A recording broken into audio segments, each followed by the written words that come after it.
Hoy estamos justamente con la clase número 3 que va a tratar sobre consideraciones metodológicas, es decir, la relación entre los rollos del Mar Muerto y el cristianismo primitivo, pero desde un punto de vista metodológico, es decir, entender bien ese concepto antes de entrar de lleno en el tema. Así que les doy la bienvenida a los que nos acompañan en esta clase en vivo. Les recuerdo que siempre pueden ver y rever las clases que quedan grabadas por el término de un año. Nos comunicamos ahora con Adolfo. ¿Cómo estás, Adolfo? Buenas tardes, Ariel. Saludos a todos los participantes aquí desde Herzliya, en Israel. Y como bien dijiste, nosotros hoy entramos en una nueva fase de este curso.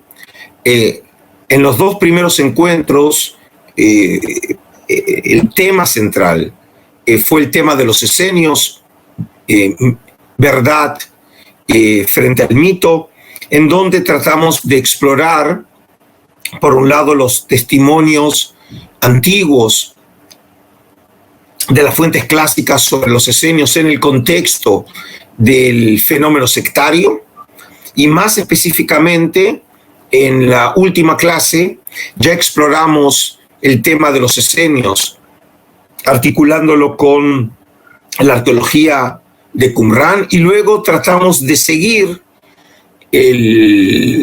esta memoria del tema de los esenios en el judaísmo y el cristianismo, por un lado en el primer milenio de nuestra era, y luego finalmente cómo el tema de los esenios vuelve a resurgir en la conciencia de Occidente, fundamentalmente en Europa a fines del siglo XIX y comienzo del siglo XX.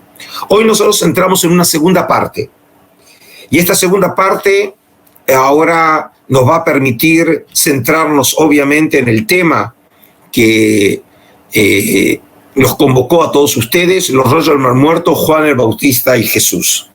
Y en esta segunda parte, el tema de hoy, de la clase de hoy, va a ser, como recién lo anunció correctamente Ariel, va a ser sobre los rollos del Mar Muerto, Qumran y el cristianismo, cuestiones metodológicas.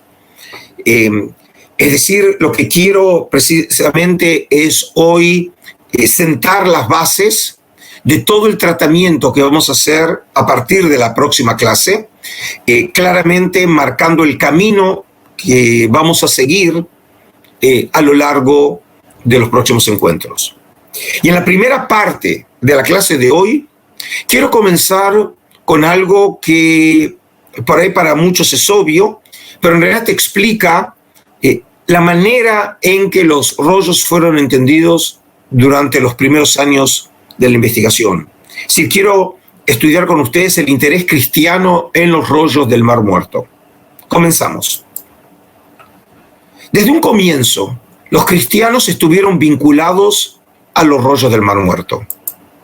La primera relación se dio de una manera totalmente casual, cuando el metropolitano Atanasio Samuel, el jefe de la iglesia siro-jacobita de Jerusalén Oriental, compró los primeros 4 manuscritos. Yo supongo que muchos de ustedes ya pudieron rever los materiales del primer módulo, en donde hablé sobre los manuscritos y el descubrimiento, pero solamente les recuerdo, en 1947, en julio de 1947, Atanasio Samuel compra de uno de los comerciantes de antigüedades de manos de Cando 4 de esos manuscritos.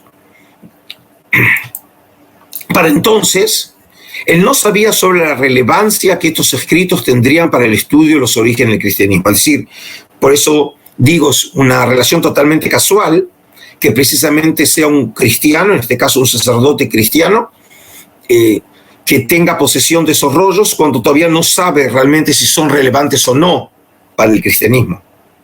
Esta situación cambió radicalmente después de que los rollos fueran evaluados por los expertos americanos de la Escuela Americana de Estudios Orientales en Jerusalén. Es hoy el instituto que nosotros llamamos el Instituto Albright, que lleva el nombre del gran arqueólogo y orientalista americano William Foxwell Albright, que en esos años era profesor en Johns Hopkins University en Baltimore.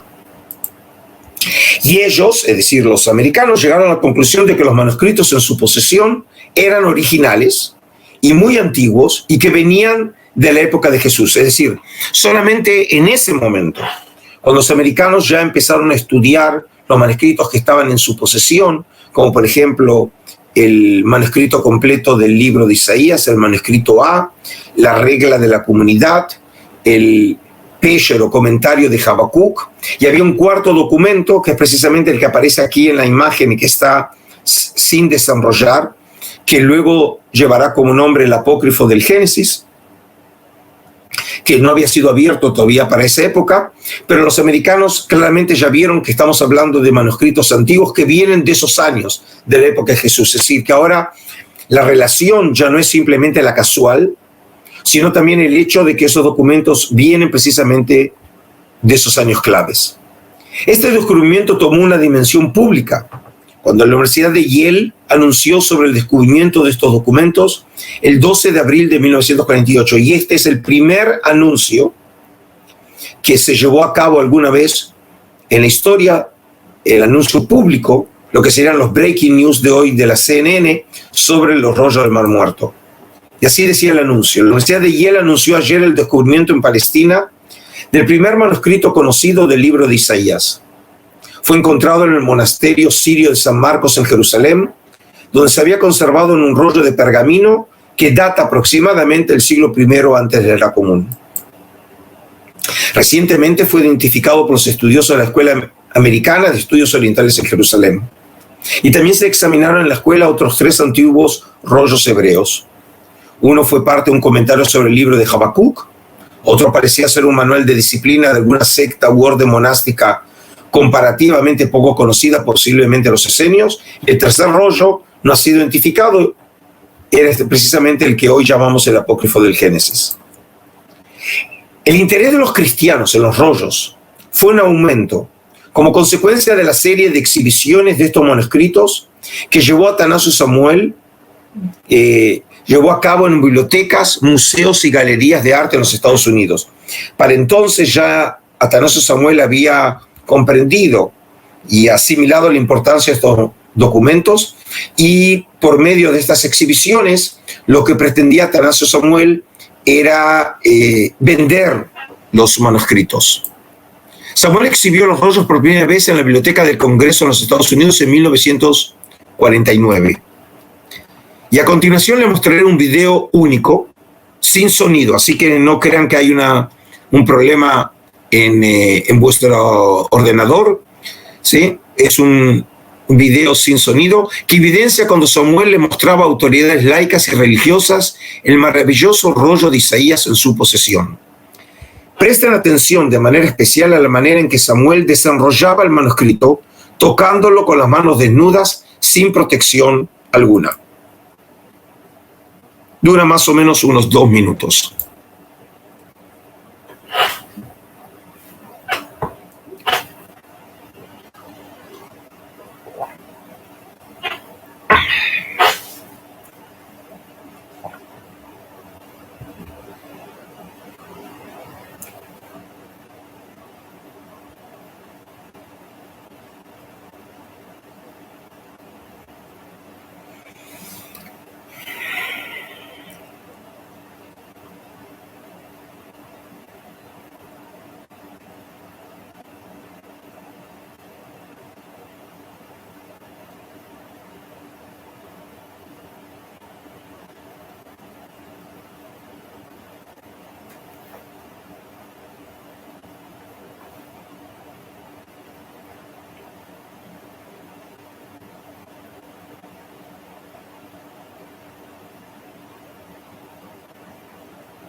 Mientras están viendo estas imágenes, les puedo comentar que yo nunca he visto y nunca volvemos a ver los manuscritos enrollados. Hoy los tenemos totalmente desenrollados. Así que en este sentido, desde todo punto de vista, estamos viendo unas imágenes históricas cuando el manuscrito estaba enrollado y como ven, Atanasio Samuel lo desenrolla. Piensen ustedes, un manuscrito de hace 2100 años que es posible enrollar y desenrollar. Ciertamente un milagro arqueológico.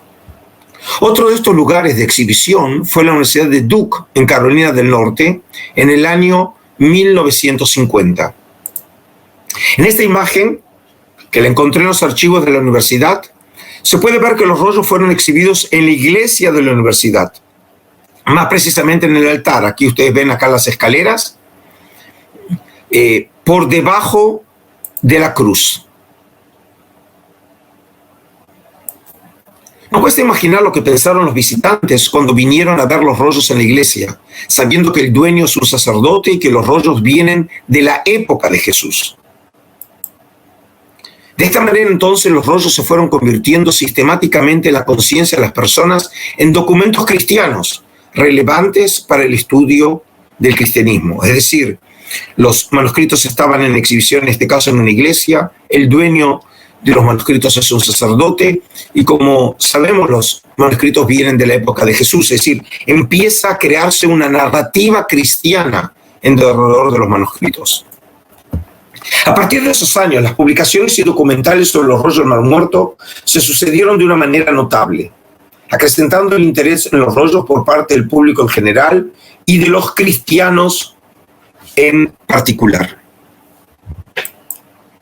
La asociación de los rollos y el cristianismo tomó un giro imprevisto cuando las excavaciones arqueológicas en Qumrán fueron dirigidas por el padre dominico, el profesor Roland de Vaux, el director de la Escuela Bíblica Francesa de Arqueología en Jerusalén Oriental. Es decir, que ahora también el arqueólogo responsable de las excavaciones, también él fue un sacerdote. En los años 50, Roland de Vaux constituyó una comisión internacional para el estudio de los miles de fragmentos conservados en el Museo Rockefeller en Jerusalén Oriental, bajo control de Jordania. Y aquí les recuerdo, desde 1949, los territorios de Samaria y Judea habrían de quedar controlados por el reino hashemita hasta junio de 1967. Debido a la situación política, es decir, el estado de guerra entre Jordania e Israel, todos los miembros del cuerpo científico nombrados por de Vaux fueron clérigos o cristianos de origen. Por ejemplo, el monseñor Matrix Kean de los Estados Unidos, el abad Jean Starkey de Francia, el padre Joseph Milik, polaco, que luego dejó los hábitos, un erudito alemán Hunziker, que pronto fue reemplazado por otro sacerdote francés, el padre Maurice Bayet, John Stragnell, un americano quien posteriormente se convirtió al catolicismo, Frank Cross, un protestante, y John Allegro, de Inglaterra, un agnóstico.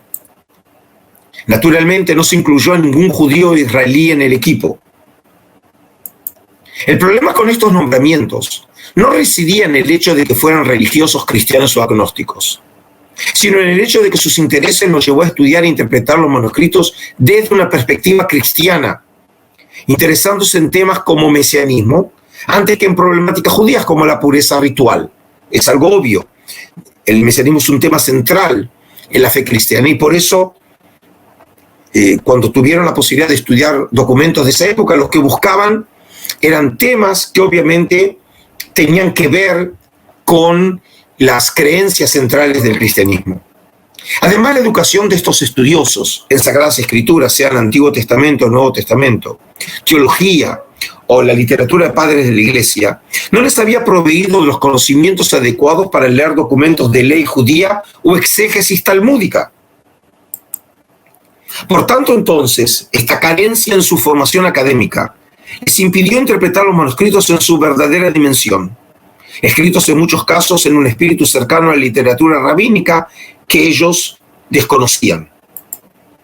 Como resultado de todo esto, entonces, los rollos del Mar Muerto comenzaron a ser vistos también por los estudiosos como documentos cristianos.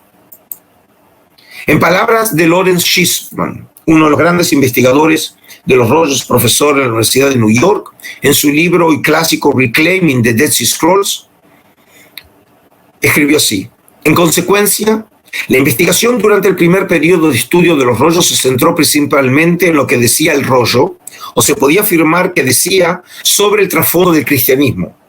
El resultado, por tanto, fue una interpretación cristianizada de los rollos. Y aquí está el punto. Es decir, desde el momento que sus intereses eran cristianos, y tomando en cuenta la formación y educación de estos investigadores, la manera que fueron leídos estos manuscritos era precisamente una lectura que claramente mostraba una orientación cristiana. Este interés académico y popular por los rollos del Mar Muerto, generado a finales de la década de 1950 y principios de 1960, coincidió con los procesos que desembocarían en el Concilio Vaticano II. Por tanto, no es imposible conjeturar que los estudios de los rollos y la recuperación del contexto judío en el que nació la Iglesia hubieran estado en la mente de los cardenales cuando escribieron el comunicado de Nostra Aetate lo siguiente, que es el documento final del Concilio Vaticano II. En la sección número 4, en el documento de 1965, dice: dado que los cristianos y los judíos tienen una herencia espiritual tan común, este Sagrado Concilio desea fomentar y promover el entendimiento y el aprecio mutuos. Esto se puede lograr especialmente mediante la investigación bíblica y teológica y mediante discusiones amistosas. La expresión institucional y política de estos dramáticos cambios entre judíos y cristianos se produjo a finales de 1993, cuando el Vaticano y el Estado de Israel establecieron relaciones diplomáticas. Un hecho que sin duda muestra el papel que jugaron los rollos del Mar Muerto en este fructífero proceso de reconciliación entre ambas religiones es que en julio de 1994, a pedido de la Santa Sede, los rollos del Mar Muerto fueron llevados a Roma, después de haber estado en exhibición en Estados Unidos, para exhibirlos en una sala próxima a la Capilla Sixtina. Y les puedo contar, a título personal, que yo recibí mi nombramiento como curador y director de los rollos del Mar Muerto en el Museo de Israel en noviembre de 1994, y esta exhibición, que había llegado a Roma en julio, llega a comienzos de 1995 a Israel, y fue la primera exhibición que yo tuve la obligación de instalar y de ser responsable de ella. Según parecería ser entonces, estos documentos antiguos fueron vistos como una especie de metáfora para representar esta nueva relación de cercanía entre el judaísmo y el cristianismo.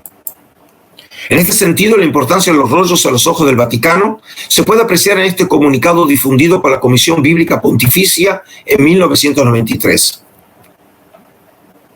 Y así dice: el Antiguo Testamento alcanzó su forma final en el mundo judío de los 4 o 5 siglos anteriores a la era cristiana. El judaísmo de esta época también proporcionó la matriz para el origen del Nuevo Testamento y la Iglesia naciente. Numerosos estudios de la historia del judaísmo antiguo y en particular las múltiples investigaciones estimuladas por los descubrimientos en Qumrán han puesto a relieve la complejidad del mundo judío, tanto en la tierra de Israel como en la diáspora, durante este periodo.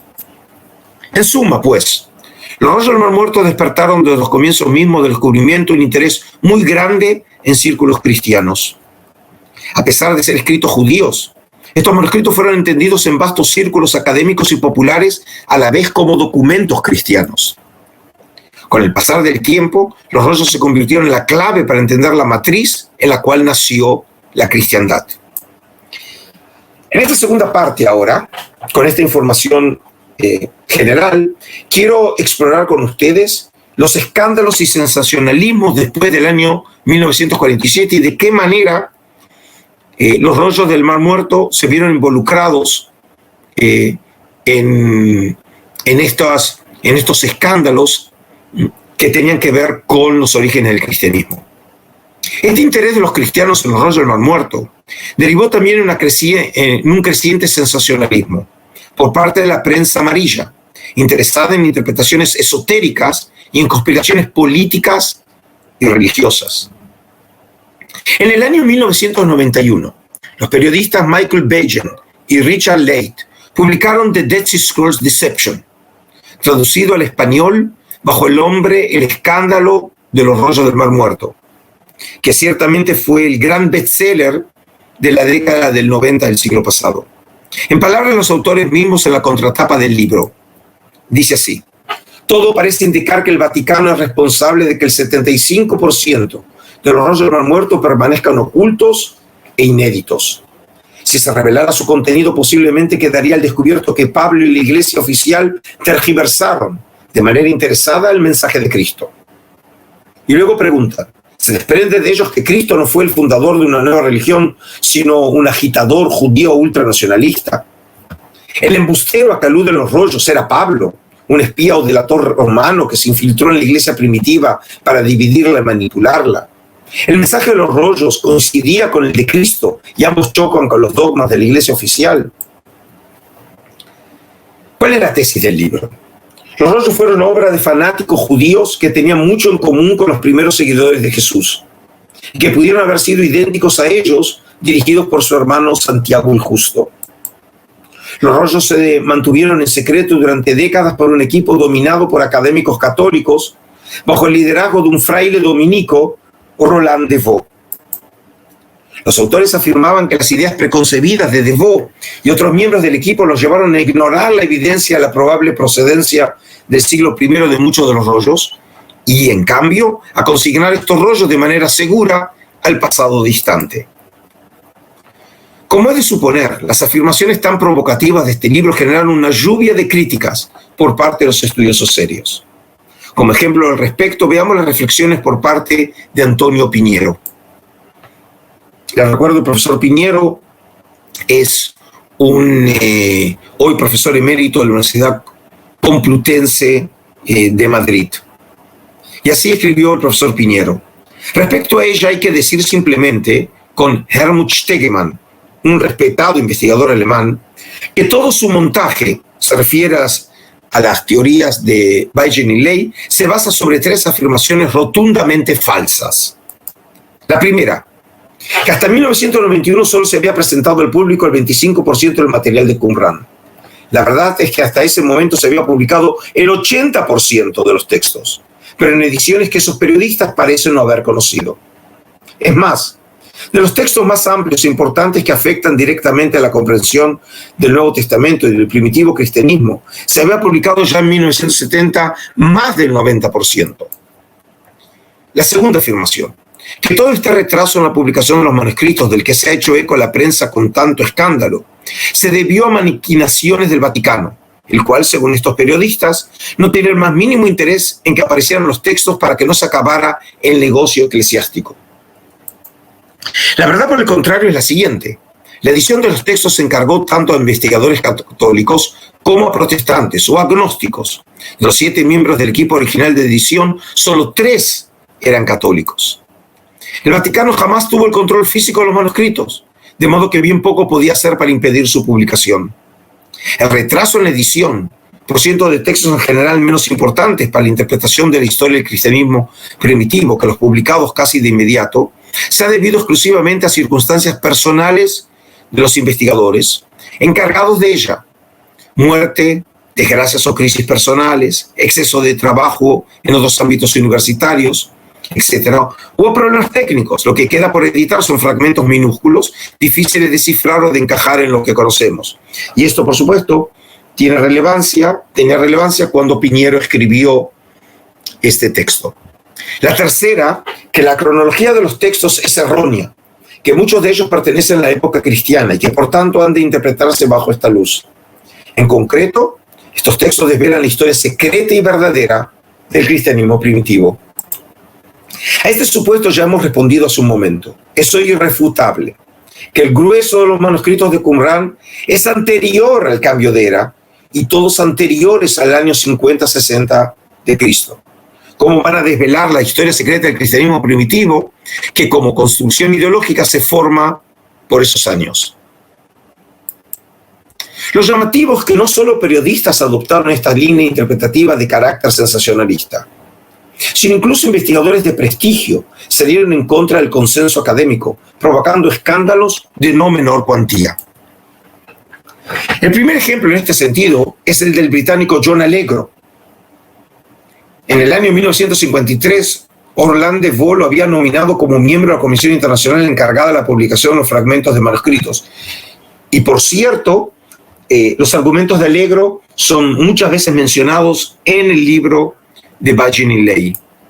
Su conducta extrovertida, la búsqueda de controversias sensacionalistas y su bajo rendimiento académico, por ejemplo, su publicación de los textos en el volumen quinto de DJD, que es la publicación de Oxford, fue ampliamente criticada por John Stragnell. Stragnell era uno de los miembros de la Comisión Internacional, era un colega de Allegro, por sus falencias académicas, y le acaparó no pocas críticas por parte de sus colegas. En el año 1979, Allegro publicó un libro escandaloso llamado Los rollos del Mar Muerto y el mito cristiano, que generó grandes controversias por sus ideas tan polémicas. El objetivo del libro era mostrar la progresión lógica de la historia judía a través de los escritos y la arqueología de Qumran, en oposición a la revelación única del cristianismo tradicional. Allegro sugirió que el cristianismo tradicional se desarrolló a través de una interpretación errónea, literal, de las narrativas simbólicas encontradas en los rollos por escritores que no entendían la mente de los esenios. Es decir, como ven, la manera de leer los textos es de una manera críptica, simbólica, que obviamente una vez que uno adopta esta perspectiva, claramente puede darle cualquier tipo de significado.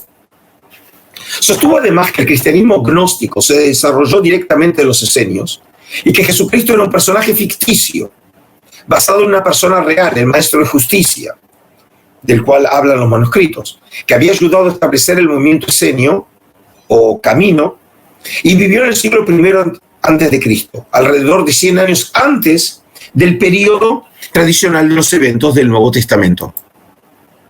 Otro ejemplo es el de Hugh Schonfield, un estudioso británico especialista en el Nuevo Testamento y los comienzos de la Iglesia. En uno de sus libros, A Sin Odyssey, llamado en español El enigma de los esenios, trató específicamente el tema de los esenios y su influencia en los orígenes del cristianismo, en donde la historia y la imaginación parecen confundirse en una narrativa que linda con lo fantástico. En palabras del propio autor, su centro principal en el crítico siglo siguiente estuvo en Qumran, cerca de la orilla occidental del Mar Muerto.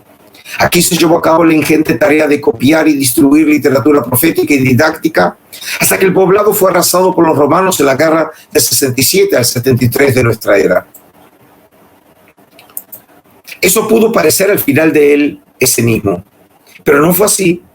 Existían otros enclaves en Siria y también en Egipto, en donde se conocía a los esenios como terapeutas. Y Filón de Alejandría, el excéntrico filósofo del primer siglo de nuestra era, les tenían gran estima. Aquí, por ejemplo, Schonfield asume algo que obviamente está en disputa entre los investigadores: ¿quiénes fueron los terapeutas?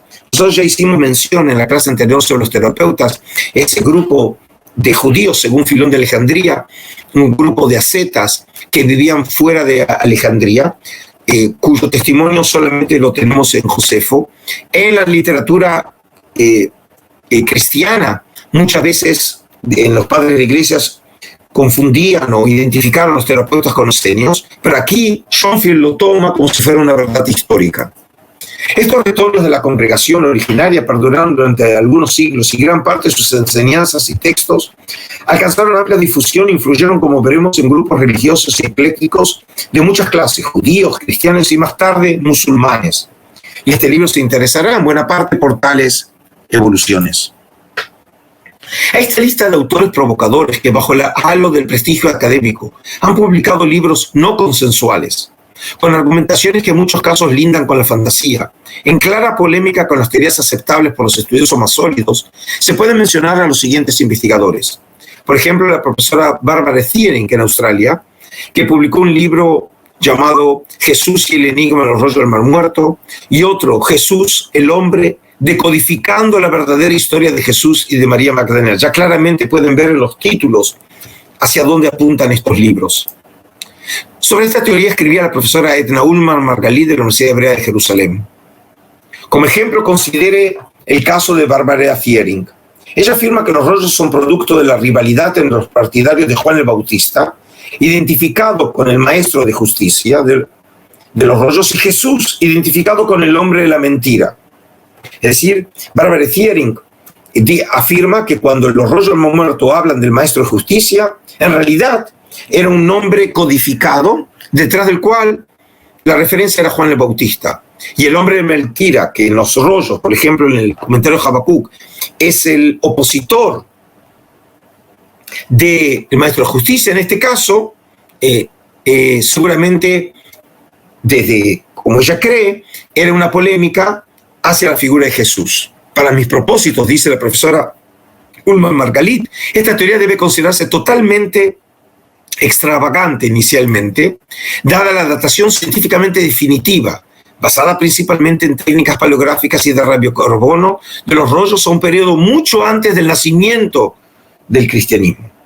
La teoría de Thiering, por cierto, es un buen ejemplo de una teoría marginal que es popular entre los medios. Es decir, precisamente por eso es popular, porque es una teoría no consensuada.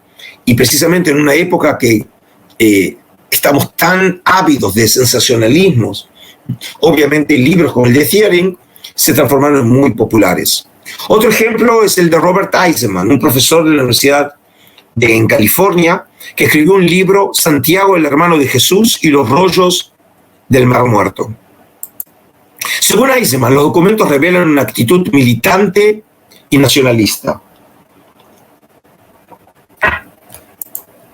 Hay que datar a los rollos no en el periodo macabeo, sino en la era herodiana más tardía, es decir, cerca entre el 35 antes de la era común y 70 de nuestra era y más allá. Lo que significa que el sacerdocio al que se opusieron fue el sacerdocio colaboracionista herodiano, corrupto y comprometido. Es decir, lo que hace es cambiar el contexto histórico en el que hay que leer los rollos, cosa que le permite entonces conectarlo con el siglo I, que es precisamente la época de Juan Bautista y Jesús. Él ve paralelos entre la postura política, religiosa y ética de estos documentos sectarios y la de Santiago, el hermano de Jesús, a quien identifica con el maestro de justicia, y ve al sacerdote malvado y al hombre de mentira como dos adversarios diferentes en la comunidad del mal muerto. El sacerdote malvado es el sumo sacerdote Ananus ben Ananus, el verdugo de Santiago, y el hombre de la mentira, el apóstol Pablo. Lo que tenían en común estas dos interpretaciones sobre las relaciones existentes entre los rollos del mar muerto y los orígenes del cristianismo era la interpretación esotérica. En palabras del profesor García Martínez, un gran qumranólogo hoy emérito de la Universidad de Lovaina en Bélgica, él dice así sobre estos dos autores. Ambos parten del supuesto de que tanto los manuscritos qumránicos como el Nuevo Testamento están escritos en clave, de que los textos no dicen lo que dicen, sino que tienen un significado secreto que se oculta bajo la tersa superficie de las palabras, y de que son ellos, es decir, Thiering y Eisenman, quienes por primera vez han descifrado el código secreto y han podido revelar este misterio oculto durante 2000 años. Y lo que es más, que ambos cuerpos descritos son las dos caras de la misma moneda, que ambos nos cuentan la misma historia desde dos perspectivas distintas. El Nuevo Testamento desde la perspectiva de Jesús y de Pablo. Los manuscritos de Qumrán desde la perspectiva de Juan el Bautista, es decir, Thiering, y de Santiago en la perspectiva de Eisenman. Para finalizar, y a manera de síntesis de todo lo que he mencionado, hasta ahora, quiero mostrarles a continuación un video en donde la información académica, la fantasía popular, el sensacionalismo y la ignorancia se mezclan en un todo, convirtiendo un tema tan importante en un absurdo patético.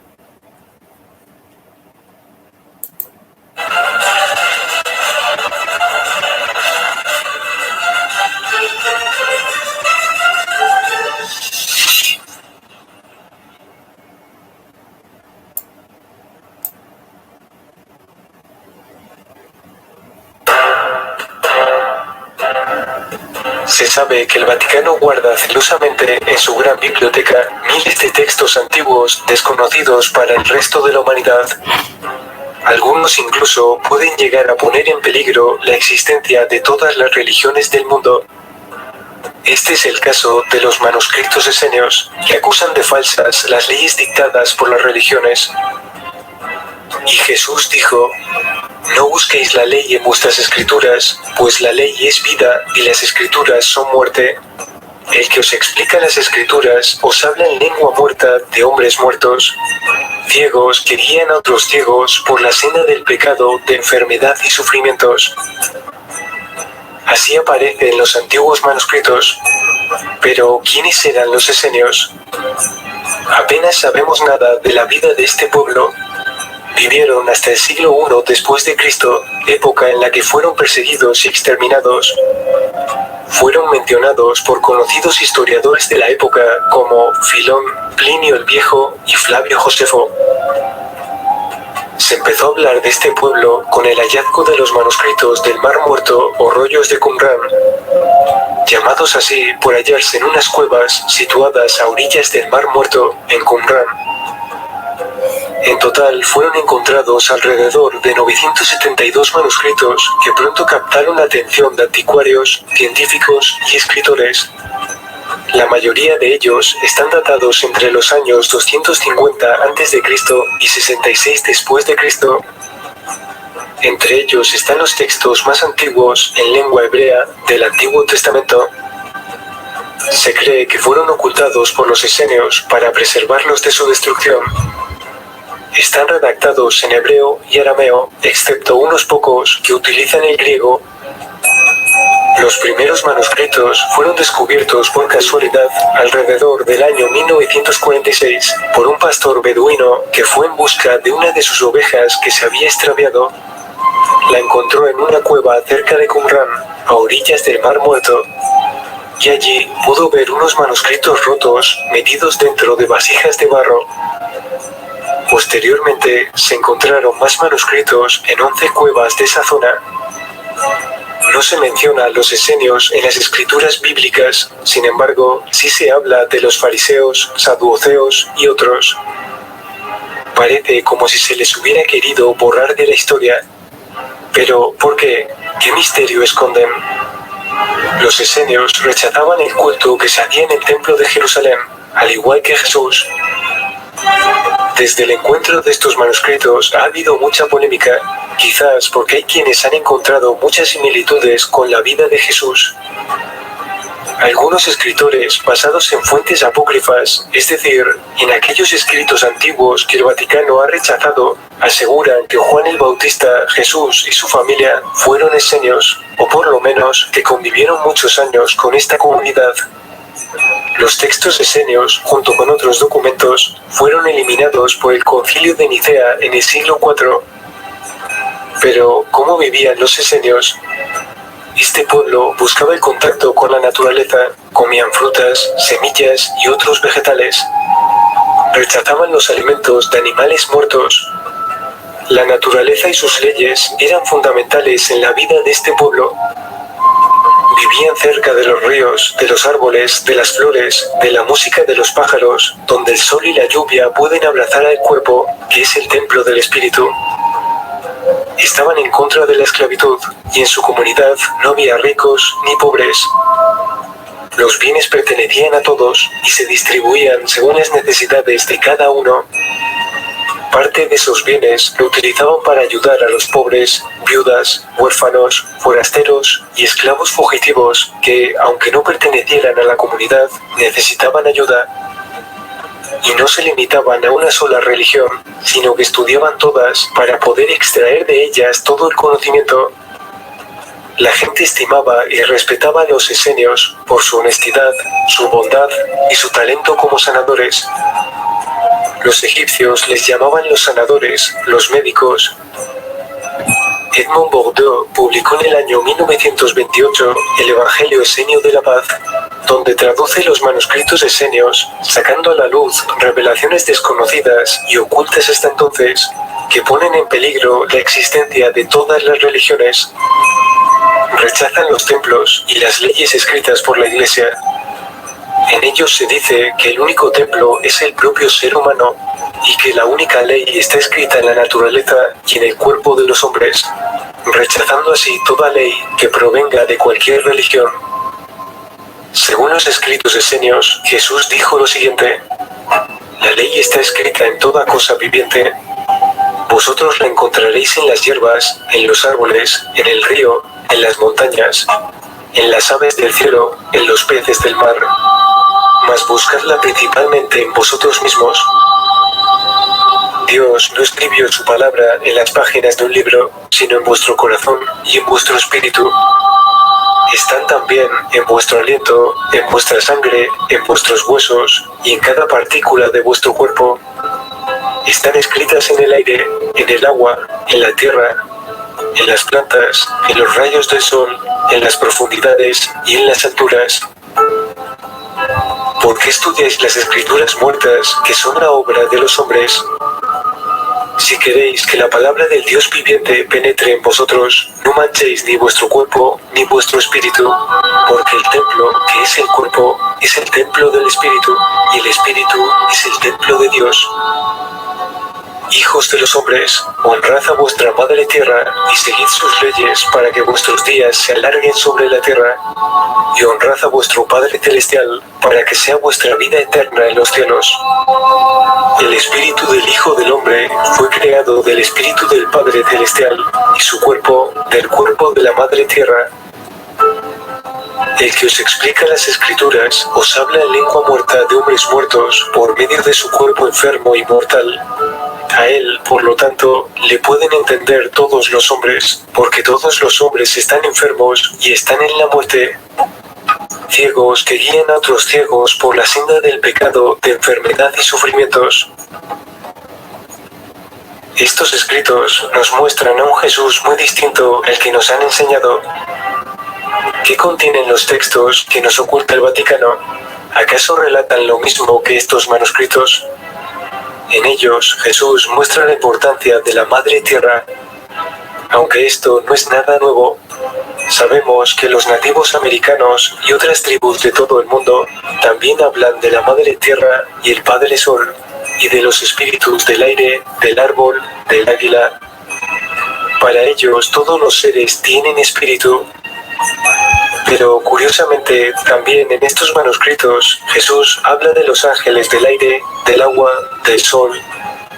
Hay claramente una similitud increíble. Tan solo que unos utilizan la palabra espíritu y Jesús dice ángeles para definir lo mismo. O quizás tan solo sea un problema de traducción. ¿Es posible que también Jesús se refiera al sol cuando habla del Padre Celestial? El sol está en todas partes, su energía penetra dentro de los alimentos, de las plantas, dentro de cada ser que existe en la tierra.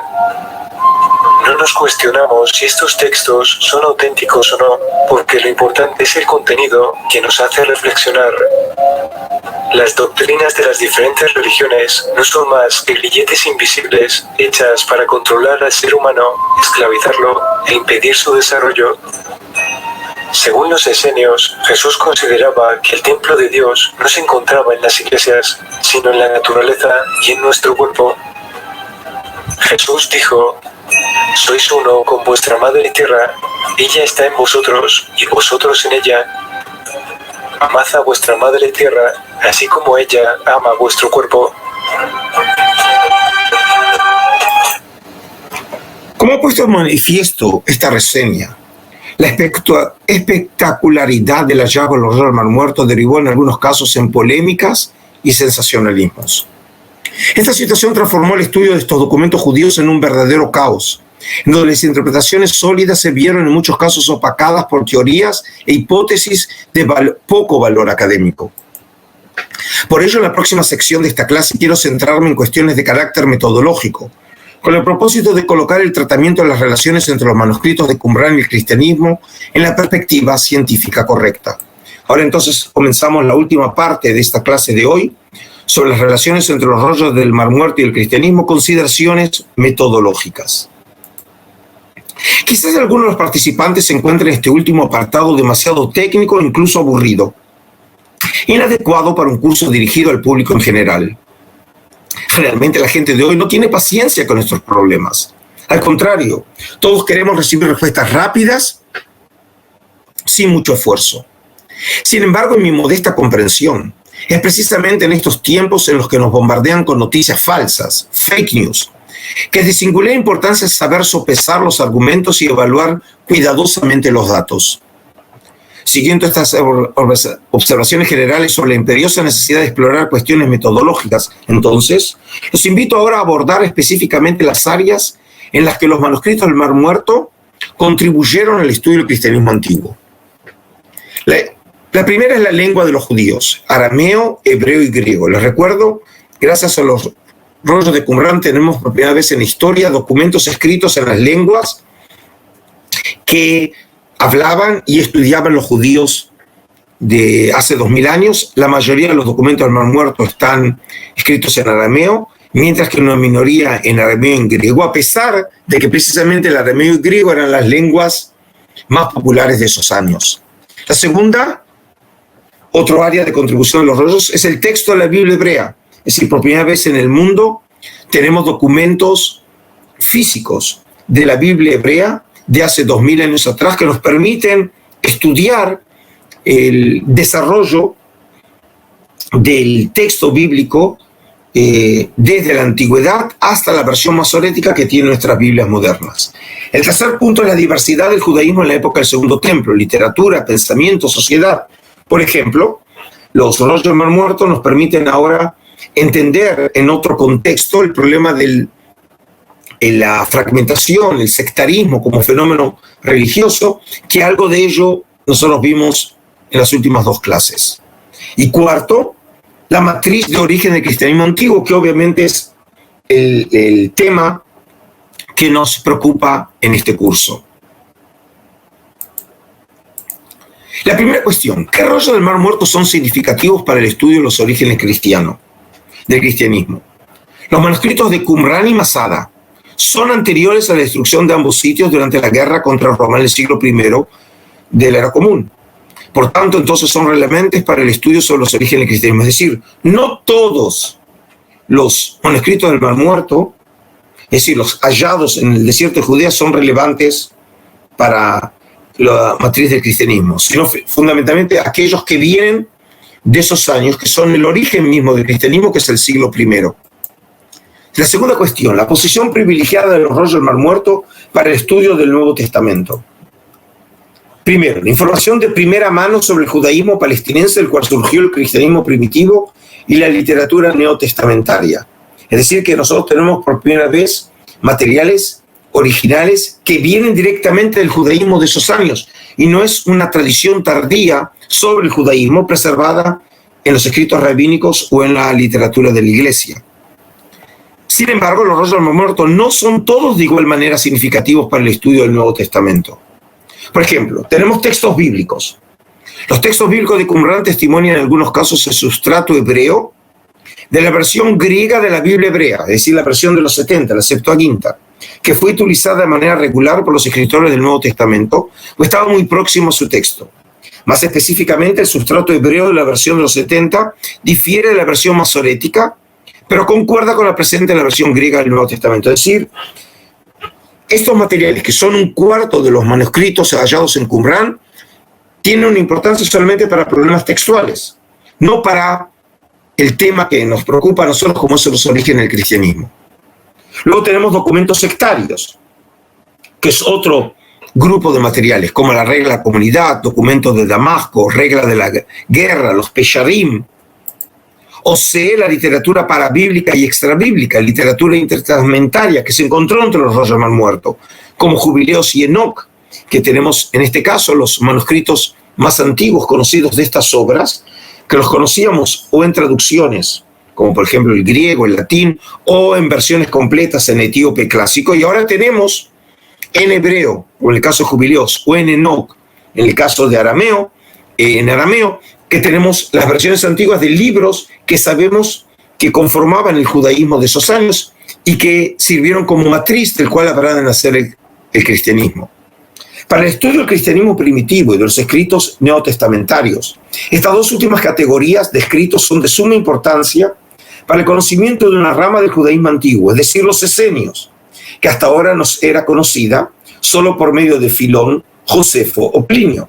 Es decir, algo de esto, precisamente el video que antes les mostré, mencionó que era, como dije, una combinación de cierta información histórica con, obviamente, materiales absolutamente fantásticos que no responden a ninguna verdad histórica. Pero una de las cosas es que ahora tenemos documentos de esa época que echan luz sobre el tema de los esenios, que los conocíamos solamente hasta ahora por las fuentes clásicas. Este grupo echa luz sobre una de las influencias que habría tenido efectos sobre el cristianismo antiguo. La tercera cuestión, los rollos del Mar Muerto sirven para controlar el uso de la literatura rabínica en el estudio del Nuevo Testamento.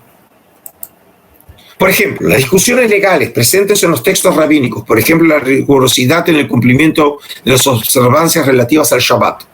Sabemos ahora que no son materiales anacrónicos de origen tardío, sino antes bien son testimonios literarios tardíos de polémicas antiguas, auténticas y antiguas, existentes en el judaísmo del Segundo Templo. Es decir, antes del descubrimiento de los rollos del Mar Muerto,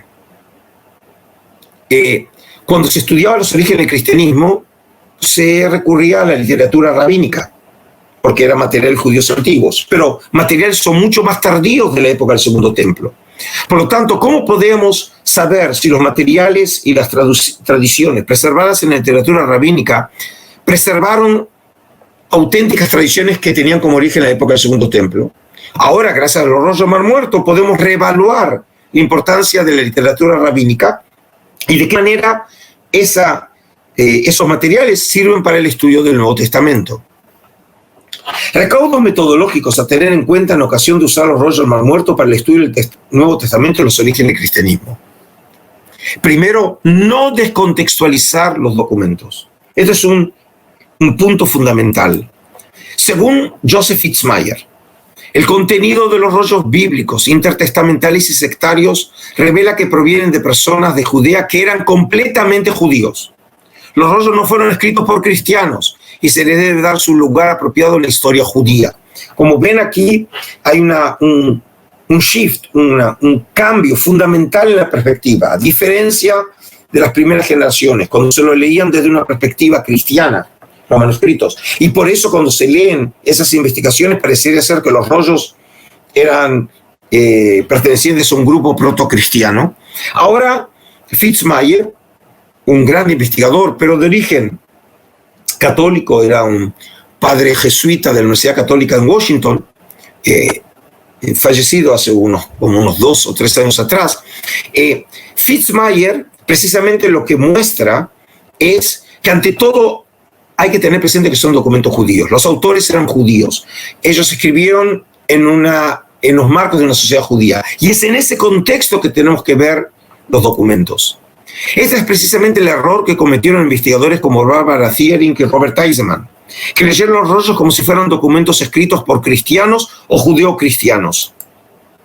Pero de todas maneras eso no impide ver los rollos como documentos legítimos para entender el contexto histórico, social y religioso en el cual nació el cristianismo antiguo. Es decir, por un lado son documentos judíos, pero nos permiten recuperar el contexto histórico, social y religioso para poder entender cómo se originó el cristianismo. Otra cosa, obviamente, es evitar una lectura cristiana de los rollos. Como recordarán, debido a razones de corte político, la edición de los rollos había sido encargada en los primeros años a estudiosos cristianos o con un trasfondo cristiano. Ellos fueron responsables de la publicación de 3 de los primeros 7 rollos de la Cueva 1. Todo el resto de los fragmentos de la Cueva 1. Los volúmenes 1 a 7, 9, 12 y 13 en la serie DJD, ¿se acuerdan? En la publicación oficial de Oxford, y los fragmentos de Enoch de la Cueva 4.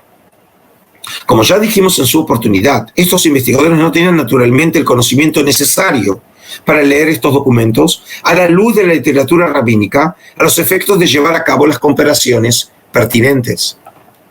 A excepción de los rollos que estuvieron en manos de los israelíes, y por ende los mismos fueron estudiados por investigadores judíos sensibles a la dimensión judía de los mismos, como el caso de Eliezer Sukenik, de Igail Yadim, David Flusser, Shmariau Talmon o Yaakov Licht. Recién a partir de la década de los años 80, investigadores israelíes o judíos pudieron acceder a los materiales de Qumran hallados en Qumran durante la época de los jordanos, al ser nominados para formar parte de la Comisión Internacional, como fue el caso de Elisha Qimron, profesora Dvorah Dimand Immanuel Tov, el profesor Joseph von Gaurter. Estos nombramientos permitieron leer los manuscritos de Qumran desde una perspectiva judía, sin presupuestos doctrinarios cristianos. Es decir, cuando cambió la sociología de los investigadores, obviamente también influyó en la perspectiva y en la manera de ver estos manuscritos. Un tercer punto, evitar la paralelomanía entre los rollos del Mar Muerto y los escritos neotestamentarios. La primera reacción de los investigadores cuando estudian textos nuevos, como los aparecidos en Qumran, es fijarse en los puntos de contacto entre los nuevos materiales y los ya conocidos. Con el paso del tiempo, cuando se amplía la perspectiva de estudio y se toma mayor distancia respecto a las cuestiones de detalle, se advierten más las divergencias y los contrastes. Hoy conocemos muchísimos datos que acercan el mundo de los primeros judeocristianos al mundo judío de la época y al esenio en particular. Sin embargo, aparecen también a las claras las diferencias que separan al cristianismo del esenismo o de lo que cabe conocer de este. No cabe reducir la comparación entre el Nuevo Testamento y los textos de Qumran a cuestiones de detalle. La comparación de estas dos colecciones en su conjunto, y no solo de versículos sueltos tomados de una y de otra, pone de relieve más a las claras las diferencias que las separan. Aunque no ofrezcan un testimonio directo sobre los orígenes cristianos, la importancia de los textos de Qumran para el estudio del Nuevo Testamento es absolutamente decisiva. Es decir, por un lado hay elementos en comunes, por el otro lado hay diferencias, pero una cosa es claro: hoy no se pueden estudiar los orígenes del cristianismo sin pasar por los rollos del Mar Muerto, porque ofrecen una información muy rica y valiosa sobre el judaísmo de la época y permiten conocer en consecuencia lo que se ha llamado la matriz judía del cristianismo. Esta fue una expresión utilizada por Kaiseman, que fue alumno, ya lo hemos visto, y vamos a hablar con él, vamos a hablar de él en el futuro, uno de los alumnos del gran investigador alemán Bultmann. Y el último punto: ¿hay copias de textos del Nuevo Testamento entre los rollos del Mar Muerto? A comienzos de la década de los años 70, el padre Joseph O'Callaghan Martínez, un padre jesuita, publicó un artículo que conmocionó a la opinión pública mundial llamado Papiros Neotestamentarios en la Cueva 7 de Qumran, publicado por la publicación en Roma de Bíblica, una muy prestigiosa revista católica. Según su tesis, algunos de los fragmentos griegos escritos en papiro hallados en la Cueva 7 de Qumran, 7Q del 4 a 10, y les recuerdo, en esta cueva no se hallaron restos de documentos escritos en hebreo o en arameo, serían testimonio de algunos textos del Nuevo Testamento. El fragmento 7Q5 sería especialmente una copia del Evangelio de Marcos, capítulo 6, versículos 52-53. Y esta propuesta no fue aceptada por la comunidad científica internacional. Es decir, el texto es un texto muy, muy pequeño y su conclusión está basada en cálculos estadísticos. Y como dije, la tesis no fue aceptada por la comunidad internacional. Conclusiones. En resumen, la importancia de los rollos del Mar Muerto para entender los orígenes del cristianismo no radica en el hecho de que en ellos podemos encontrar la versión secreta heterodoxa de los orígenes del cristianismo en total discordia con la versión tradicional presente en el Nuevo Testamento, que, como vimos, esta fue la manera de presentar los rollos en trabajos como de Allegro, Barbara Thiering o Robert Eisenman. Por el contrario, la contribución de estos manuscritos ha sido en el hecho de que por primera vez en la historia tenemos documentos originales de la época grecorromana que nos permiten recontextualizar los escritos neotestamentarios en la matriz del judaísmo palestinense en donde se originó el cristianismo. Es decir, una vez que se olviden todo lo que he dicho en la clase de hoy, la palabra clave es recontextualizar. Los rollos del Mar Muerto no son centrales para los orígenes del cristianismo porque se hable de Jesús o de Juan Bautista, o porque se haga una versión, una presentación en código de los orígenes del cristianismo. No.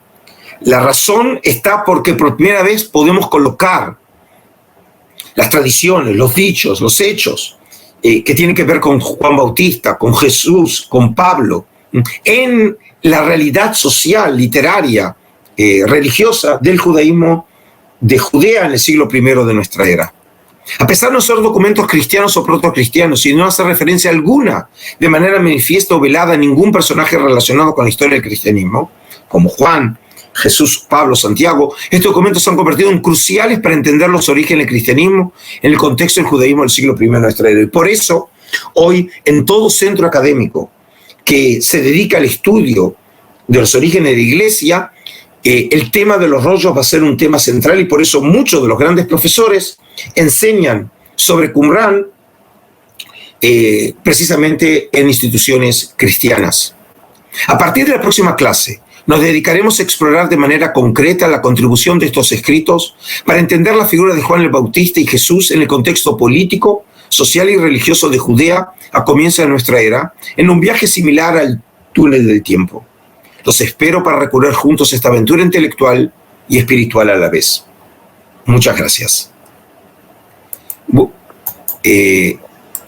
Bueno, entonces ahora podemos abrir este espacio, si querés, de preguntas o comentarios, como lo hicimos en el pasado. Sí, perfecto, Adolfo. Vamos a comenzar con algunas preguntas. Pregunta acá Aurora Inés López Morales. Si con lo que mencionaste del maestro de justicia, entonces, ¿existe o no alguna literatura que mencione a Jesús como el maestro de justicia? No, tenemos que distinguir dos cuestiones. Por un lado tenemos al maestro de justicia mencionado en los rollos del Mar Muerto como el Moreat Tzedek o como a Cohen, como el sacerdote, que probablemente los textos hagan referencia como se crea un personaje verdadero que fue el fundador de este movimiento, y los textos hacen referencia, en algunos casos referencias parecen históricas, en otros casos legendarias sobre esta figura. Y por otro lado tenemos la figura de Jesús. Es decir, por lo pronto no hay ninguna relación histórica entre ellos. El maestro de justicia probablemente vivió en algún momento del siglo II antes de nuestra era, y luego la memoria de este personaje se preservó en documentos que tenemos del siglo I, final del siglo II y comienzo del siglo I de nuestra era. Y por otro lado tenemos la figura de Jesús. Los que hicieron la conexión entre la figura del maestro de justicia y Jesús tiene que ver con investigadores que algunos vieron algunos elementos o creyeron encontrar algunos elementos comunes entre ambos personajes, pero ciertamente estamos hablando de dos personas totalmente diferentes, sin ningún contacto histórico entre ellos. Una pregunta más de Marco Rodríguez. Pregunta si los esenios o los qumranitas tenían en su visión de vida el hecho de soportar el martirio, algo así como lo vivido en el cristianismo en sus primeros años, sin ofrecer resistencia de lucha. Bueno, el tema del martirio es mencionado por Josefo, pero Josefo habla de los esenios y no de los qumranitas. Como yo quiero otra vez volver sobre algo que yo sé que a veces es difícil de entender.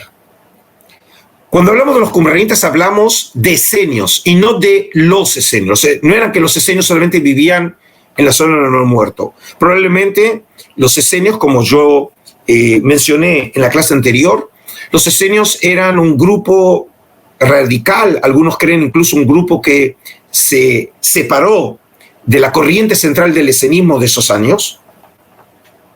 Y en ese sentido, el tema del martirio tiene que ver con la descripción de Josefo en el libro de Guerra Judía, en el libro 2, en el capítulo 8, cuando hace referencia a los esenios, dice que los esenios soportaron las torturas de los cristianos. Y probablemente en este caso Josefo aluda de una manera indirecta a que los esenios participaron también en la revuelta contra los romanos, e incluso sabemos de un esenio a quien se refiere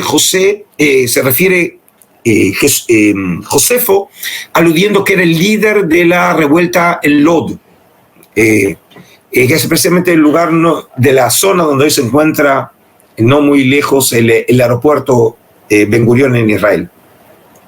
Es decir que, según parece, los esenios participaron de la revuelta. ¿Se acuerdan también la posibilidad, como lo sugirió el profesor Stiebel de la Universidad de Tel Aviv, que él cree haber encontrado testimonios de presencia esenia en Masada. Significa que en algún momento esenios, o algunos esenios, incluso puede haber sido qumranitas, que se sumaron a los rebeldes en Masada. Y de ahí entonces probablemente el tema de la tortura y el martirio, judíos que estaban dispuestos a morir por su fe. Pero este tema no aparece en los rollos del Mar Muerto. Ok, seguimos con más preguntas. Samuel García Pelayo dice, en cuanto a la comisión de investigación, ¿qué aportaron las incorporaciones de investigadores judíos y cómo afectó en cuanto a corregir presupuestos erróneos a la publicación del material? Ok, yo lo que diría es que lo que sucedió cuando empezaron los judíos a ocuparse de analizar los materiales que durante todos esos años habían estado en manos de cristianos, lo que sucedió es que la perspectiva judía equilibró y recontextualizó muchas de las afirmaciones que los cristianos habían hecho desde una perspectiva muchas veces cristiana, cristocéntrica. Por ejemplo, vuelvo a un tema que antes hice mención, el tema de la pureza ritual. Ese tema es un tema que obviamente a los cristianos les resulta extraño. Y eso tiene que ver obviamente también con una tradición eclesiástica, muchas veces incluso de hostilidad hacia el tema de la pureza, como un tema arcaico, un tema perimido, un tema que no forma parte de la espiritualidad cristiana. Pero en los rollos del Mar Muerto es un tema central. Y precisamente cuando entraron judíos, un buen ejemplo es el caso del profesor Joseph Baumgarten, ya fallecido, religioso, y otro, por ejemplo, un gran investigador, que lo mencioné aquí, el profesor Loren Schiffman. Ellos, por ejemplo, precisamente estudiaron de una manera mucho más cuidadosa los materiales que tratan sobre la pureza ritual, sobre los rituales en Qumran, que obviamente ocupan un lugar central porque el tema de la ritualidad y el tema de la pureza es central para la experiencia de vida judía. Y en ese caso, entonces, el tema de la ritualidad empezó a tomar un cariz muy importante y tan central en la investigación de los rollos, que luego también los cristianos empezaron a entender que tenían que tomar en consideración ese tema a los efectos de poder evaluar de una manera histórica, concreta, cierta, los rollos del Mar Muerto en su contexto judío. Eso no significa que el tema del mesianismo no sea central en los rollos del Mar Muerto. Por supuesto que el tema mesiánico es importante, pero no es exclusivo, o por lo menos no es el único tema que preocupa a los qumranitas. Es más, diríamos que desde el punto de vista qumranita era el tema de la pureza el tema que los obsesionaba, y eso explica no solamente la literatura que trata estos temas y la cantidad de regulaciones que tratan sobre el tema de la pureza ritual, sino el hecho mismo de que tantas albercas rituales, mikvaot, los arqueólogos hayan descubierto en Qumran, lo que prueba que la clave para entender a Qumran está precisamente en esa experiencia de la pureza ritual. Ok, Adolfo, continuamos con Liz Carvajal. Ella dice que le llama la atención las conclusiones de Thiering y Allegro, entre otros, de corte más esotérico o polémico. Y ella pregunta si ellos tuvieron acceso a todos los rollos como para llegar a tales conclusiones y afirmaciones. Bueno, el absurdo es que el propio Allegro era miembro de la comisión internacional original nominada por Roland de Vaux. De Vaux, cuando en los años 50 quiso conformar la Comisión Internacional, se dirigió a los grandes profesores de esos años, por ejemplo a Albright, o en el caso de Inglaterra a Driver, pidiéndoles que recomendaran a alumnos brillantes que hubieran terminado con ellos su doctorado a los efectos de venir a Jerusalén a estudiar los rollos. En el caso, por ejemplo, de Albright, el caso de Frank Cross, que luego terminará siendo uno de los grandes profesores mundiales en estudios bíblicos, profesor en Harvard, profesor de mi profesor, por cierto. Y, por ejemplo, Driver, él recomendó a John Allegro. Así que John Allegro tuvo acceso a esos materiales y la prueba está que el volumen 5 de la serie DJD lo publicó Allegro, es decir, él tuvo acceso a estos materiales. Pero en algún lugar, digamos, aquí entran factores, yo diría, de característica o corte psicológicos. Por supuesto que no es un tema que yo haya estudiado de manera específica sobre las motivaciones psicológicas que afectaron o llevaron a Allegro a tomar o a ver ese cariz de los rollos del Mar Muerto, como en el caso, por ejemplo, de Barbara Thiering, o en el caso de Eisenman, que es un investigador judío, ¿sí? Pero en algún lugar vemos que lo que perdieron estos investigadores es el sentido común. Y aquí quiero, por ahí, para contestar esta pregunta, una anécdota personal. Cuando yo era joven y estaba pensando en mi carrera académica, le pregunté a mi profesor, como dije, el profesor Michael Stone, el gran experto en la segunda mitad del siglo XX en la literatura pseudoepigráfica y en general del judaísmo del Segundo Templo, que hizo su doctorado con Frank Cross, le pregunté qué tendría que hacer yo para ser un buen investigador. Ahora, el diálogo nosotros lo mantuvimos en hebreo, y ahora van a entender por el juego de palabras que él hizo. Y él dijo, es muy fácil, Adolfo, para ser un buen investigador hay que simplemente pensar de manera correcta.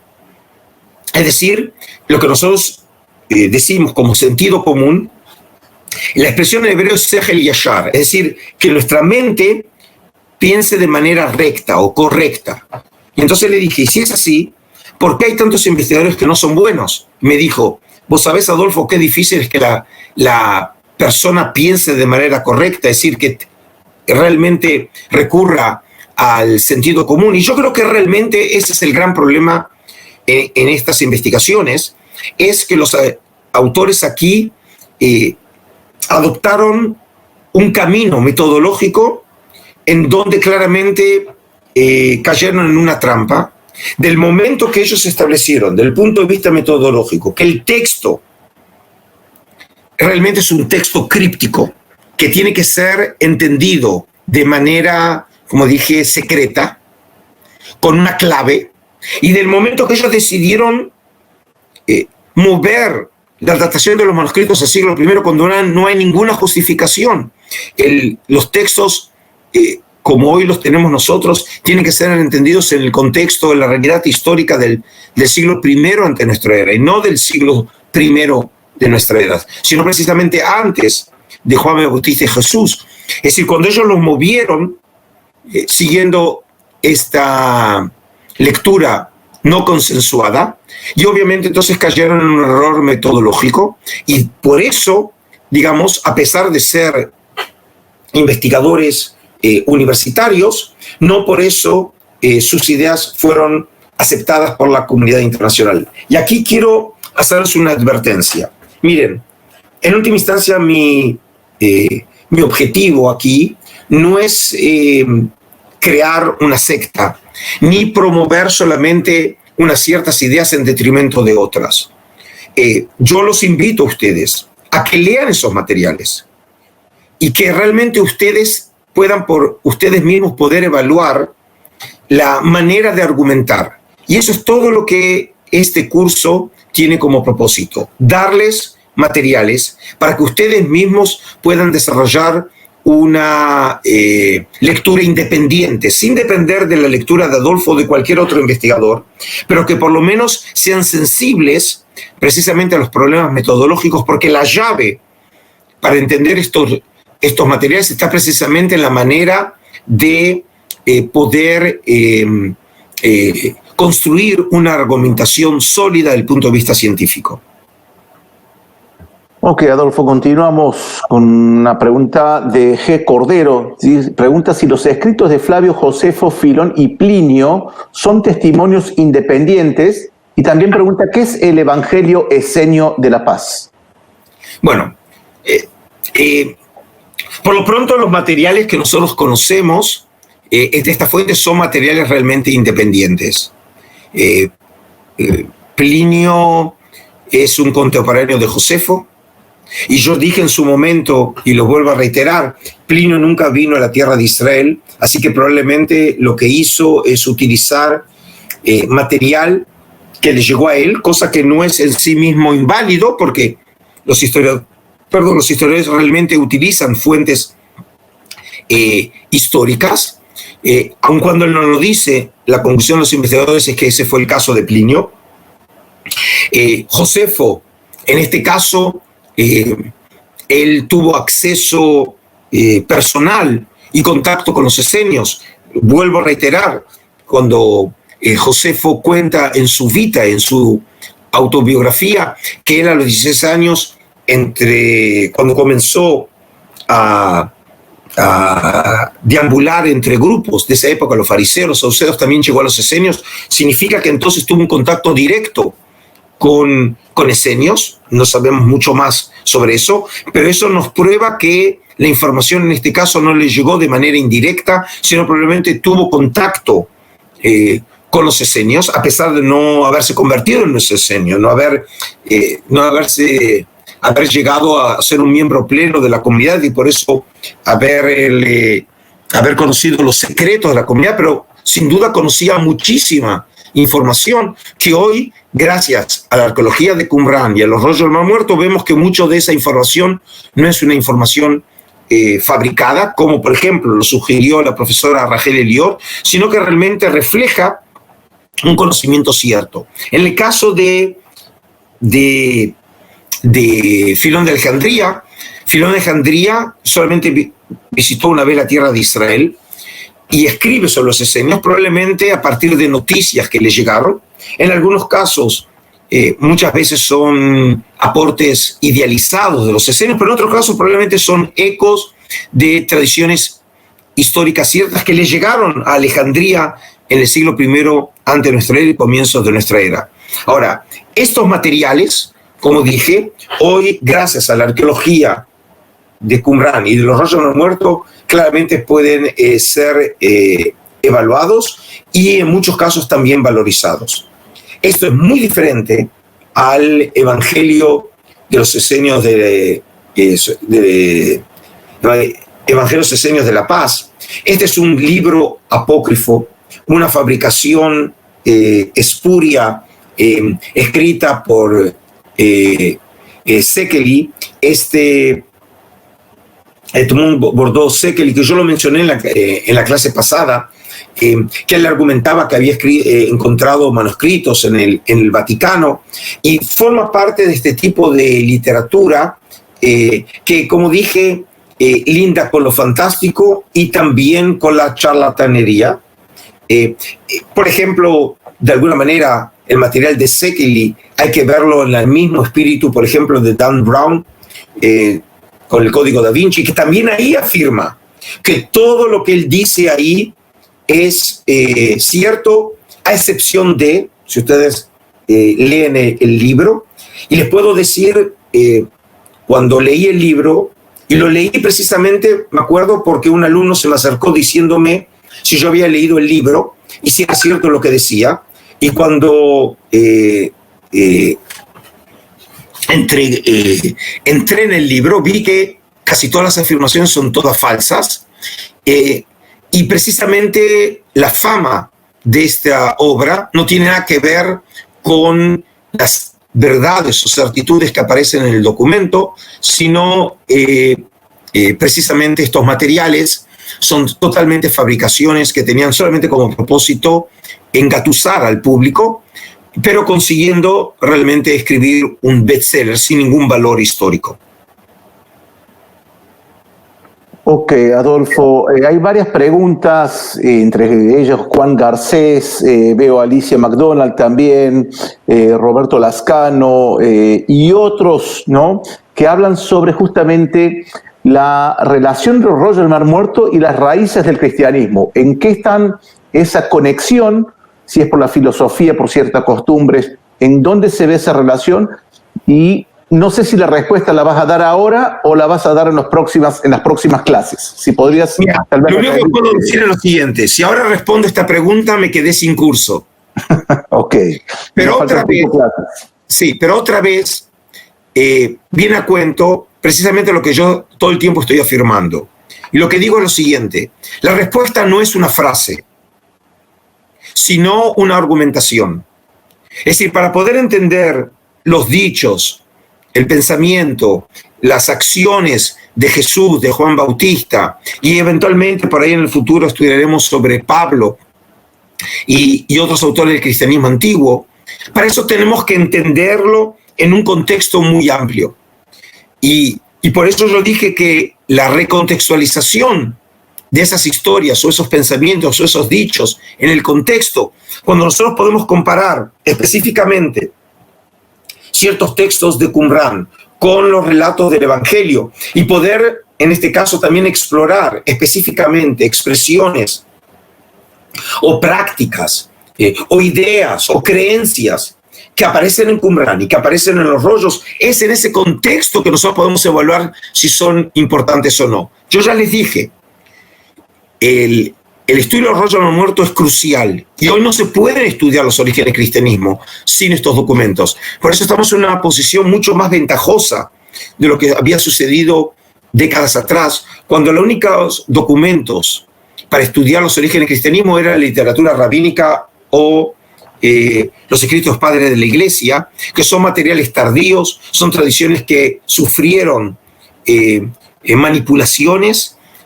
Hoy tenemos documentos originales de la época y por eso, a pesar de que no hablan de ninguno o hacen referencia a ninguno de estos personajes, estos documentos son la clave. Pero ¿de qué manera podemos entender esa clave y cómo realmente nos permiten entender los orígenes del cristianismo? Eso lo vamos a ver obviamente en el resto de las clases que nos quedan en el curso. Perfecto, Adolfo. Creo que ha sido un buen final y también una invitación para las próximas clases, ¿no? Un buen cierre y dejar realmente la pregunta que va a ser respondida o por lo menos será tratada en las próximas 5 clases que nos queda de este curso. Así que no me queda nada más que agradecerte. Y bueno, acá los comentarios están, ¿no?, de los que están participando de esta clase en vivo, son más que elogiosos por esta clase y bueno, seguimos construyendo este edificio piso por piso. Yo creo que precisamente esa es la clave de este curso. Es decir, yo entiendo y claramente me identifico con las personas que ya quieren saber realmente cuál es el aporte de los rollos para el estudio de los orígenes del cristianismo, pero nosotros lentamente estamos construyendo esa argumentación. Yo les solicito a ustedes paciencia, les sugiero y les recomiendo que vuelvan a leer los materiales, cosa de que siempre antes de la clase esos materiales los tengan fresco y como les dije, ya a partir de la próxima clase ya nosotros nos abocaremos ahora decididamente a estudiar y a centrar nuestro foco primero en la figura de Juan Bautista y luego en la figura de Jesús. Los saludo a ustedes, les deseo un buen fin de semana y bendiciones aquí desde la tierra de Israel. Bueno, muchísimas gracias, Adolfo. Acá realmente siguen lloviendo los elogios. Así que bueno, uno de los elogios, lo tengo que mencionar, es justamente la orientación académica que le estamos dando, no solamente a este tema, sino en todos los temas que estamos tratando aquí en Moriah College. Así que bueno, muchas gracias, Adolfo. Gracias a todos los participantes. Buenas noches aquí desde Israel. Gracias a todos y shalom desde Israel. Shalom, shalom.